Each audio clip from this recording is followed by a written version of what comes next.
ओम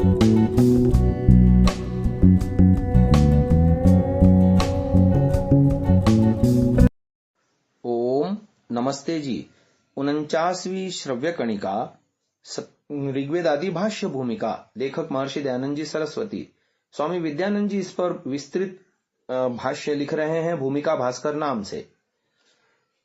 पहला अध्याय चल रहा है ईश्वर प्रार्थना विषय नाम से, जिसमें कुछ मंत्रों का मंगलाचरण दिया हुआ है।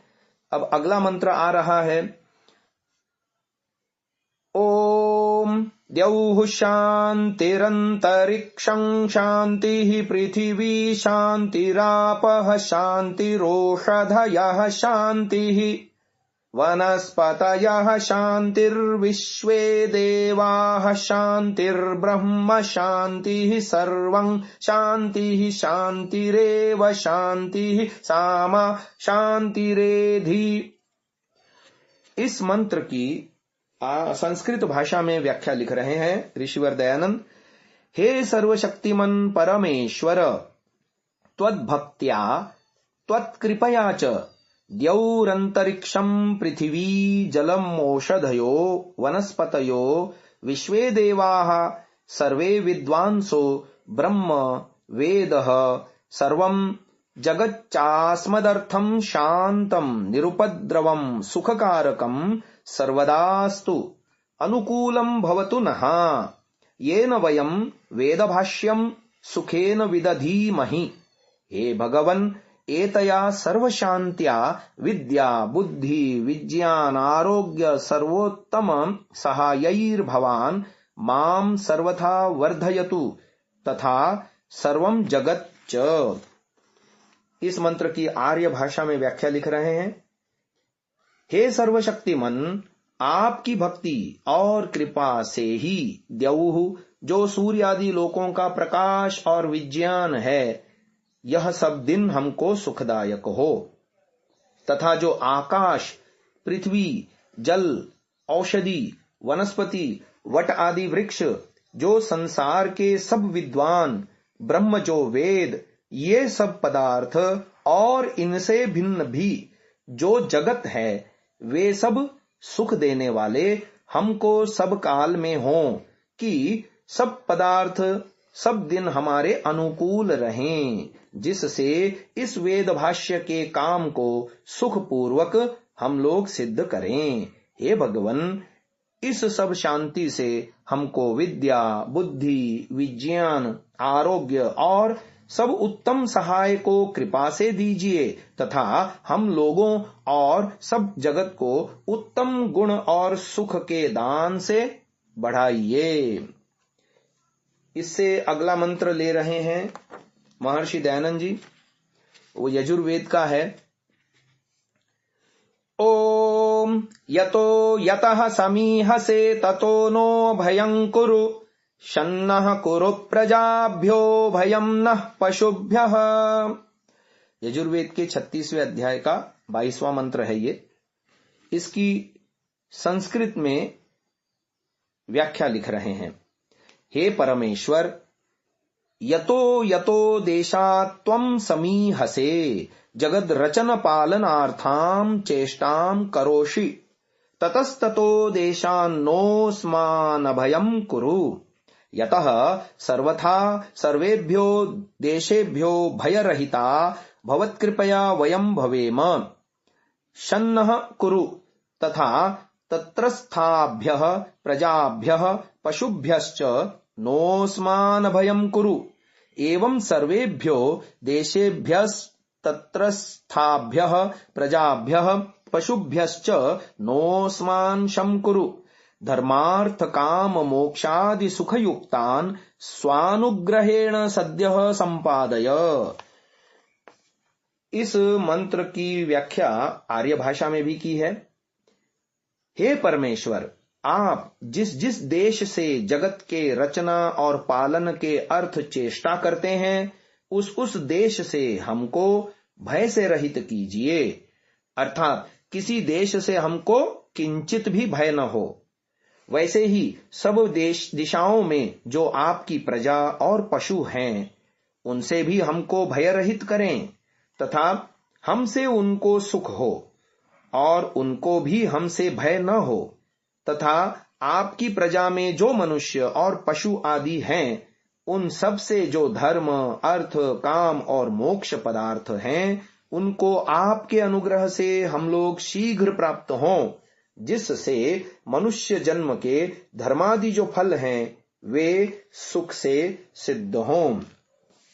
फिर एक 8वां मंत्र दे रहे हैं। यजुर्वेद के 34वें अध्याय के 5वें मंत्र के रूप में है ये। ओम यस्मिन् ऋचः साम यजूंषि यस्मिन् प्रतिष्ठिता रथनाभा विवाराः यस्मिंश्चित्तं सर्वमोतं प्रजानां तन्मे मनः शिव संकल्पमस्तु। इस मंत्र की व्याख्या संस्कृत भाषा में ऋषिवर दयानंद लिखते हैं, हे भगवन कृपानिधे, यस्मिन् मनसि ऋचः सामानि यजूंषि च प्रतिष्ठितानि भवन्ति यस्मिन् यथार्थ मोक्ष विद्या च प्रतिष्ठिता भवति कस्यां क इव रथनाभौ अरा इव यस्मिंश्च प्रजानां चित्तं स्मरणात्मकं सर्वमोतमस्ति सूत्रे मणिगणवत् प्रोतमस्ति तन्मे मम मनो भवत्कृपया शिवसंकल्पं कल्याणप्रियं सत्यार्थ प्रकाशं चास्तु येन वेदानां सत्यार्थः प्रकाश्येत। हे सर्व विद्यामय सर्वार्थविन् मदुपरी कृपां विधेहि यया निर्विघ्नेन वेदार्थ भाष्यं सत्यार्थं पूर्णं वयं कुर्वीमहि भवद्यशो वेदानां सत्यार्थं विस्तारयेमहि यं दृष्ट्वा वयं सर्वे सर्वोत्कृष्ट गुणा भवेम ईदृशीं करुणामास्माकम् उपरि करोतु भवान् एतदर्थं प्रार्थ्यते अनया प्रार्थनयास्मान् शीघ्रमेवानुगृह्णातु यत इदं सर्वोपकारकं कृत्यं सिद्धं भवेत्। इसकी आर्य भाषा में व्याख्या लिख रहे हैं। यस्मिन् ऋचः, हे भगवान कृपानिधे, ऋचः ऋग्वेद, सामवेद, यजूंषि यजुर्वेद और इन तीनों के अंतर्गत होने से अथर्ववेद भी ये सब जिसमें स्थित होते हैं तथा जिसमें मोक्ष विद्या अर्थात ब्रह्म विद्या स्थित है, जैसे रथ के पहिए के नाभि रूप बीच के मध्य में आरे स्थित होते हैं अर्थात जुड़े होते हैं, जिसमें सब प्रजा का चित्त जो स्मरण करने की वृत्ति है सो सब गठी हुई है, जैसे माला के मणिये सूत्र में गठे हुए होते हैं, ऐसा जो मेरा मन है सो आपकी कृपा से शुद्ध हो तथा कल्याण जो मोक्ष और सत्य धर्म का अनुष्ठान तथा असत्य के परित्याग करने का संकल्प जो इच्छा है इससे युक्त सदा हो, जिस मन से हम लोगों को आपके किए वेदों के सत्य अर्थ का यथावत प्रकाश हो। हे सर्व विद्यामय सर्वार्थविद जगदीश्वर, हम पर आप कृपा धारण करें जिससे हम लोग विघ्नों से सदा अलग रहें और सत्य अर्थ सहित इस वेद भाष्य को संपूर्ण बना के आपके बनाए वेदों के सत्य अर्थ की विस्तार रूप जो कीर्ति है उसको जगत में सदा के लिए बढ़ावें और इस भाष्य को देख के वेदों के अनुसार सत्य का अनुष्ठान करके हम सब लोग श्रेष्ठ गुणों से युक्त सदा हों। इसलिए हम लोग आपकी प्रार्थना प्रेम से सदा किया करते हैं, इसको आप कृपा से शीघ्र सुने, जिससे यह जो सबका उपकार करने वाला वेद भाष्य का अनुष्ठान है सो यथावत सिद्धि को प्राप्त हो। यहाँ पर इतीश्वर प्रार्थना विषय ये जो पहला अध्याय है वह समाप्त हो रहा है। तो स्वामी विद्यानंद जी ने छोटी सी टिप्पणी लिखी है। अथर्ववेद के 4 मंत्रों के अनंतर प्रस्तुत प्रकरण में 4 मंत्र और पठित हैं। पहला मंत्र परमात्मा की स्तुति पूर्वक उपासना का विधायक है। दूसरा मंत्र सर्वत्र शांति की कामना करते हुए अपने समस्त कार्यों के निर्बाध संपन्न होने की प्रार्थना रूप है। तीसरे मंत्र में सब ओर से अभय, अनुद्वेग और निर्बाध स्थिति के लिए प्रार्थना की गई है। चौथा मंत्र अंतःकरण के शुद्ध कार्य समर्थ बने रहने की प्रार्थना के लिए है। इस प्रकरण का नाम ईश्वर प्रार्थना विषय है। इसके अनुरूप ही ये 8 मंत्र प्रस्तुत किए गए हैं। तो आज की इस चर्चा को हम यहीं विराम देते हैं। कल आने वाले समय में वेदोत्पत्ति विषय नामक दूसरे प्रकरण का आरंभ करेंगे। ओम।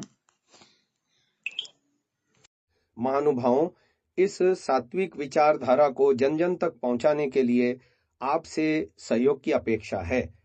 पहली बार यदि आप इस चैनल पर आए हैं तो हम आपसे निवेदन करते हैं कि इसे सब्सक्राइब अवश्य करें और बेल आइकन को दबाएं, जिससे प्रत्येक वीडियो आपको निश्चिततः मिले। हमने प्रायः देखा है अनेकों महानुभाव वीडियो तो देखते हैं परंतु चैनल को सब्सक्राइब नहीं किया हुआ है, तो हमारा उनसे भी निवेदन है कि इसको अवश्य सब्सक्राइब करें और ये वीडियो अन्य जनों तक भी साझा करें, शेयर करें। अपने बहुमूल्य विचारों से हमें कमेंट द्वारा अवश्य अवगत कराएं। प्रत्येक कमेंट को हम अवश्य ही पढ़ते हैं। ओम।